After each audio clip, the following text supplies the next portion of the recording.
so napansin ko every time after mag-perform ako, lagi akong emotional. And kasi totoo naman talaga, I get so emotional because it really means a lot to me to be able to perform in front of you guys. But this time, parang hindi na ako emotional.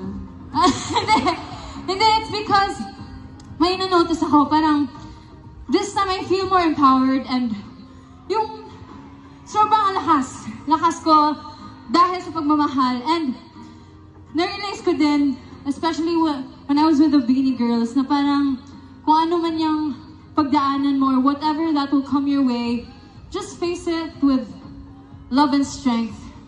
And especially ngayon, relating it to the song that I chose, which is Woman. Ang hirap maging babae. It's hard to be a woman.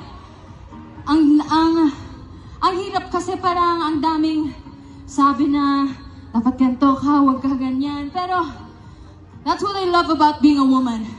Kasi we get to be strong and at the same time we get to release our divine feminine energy.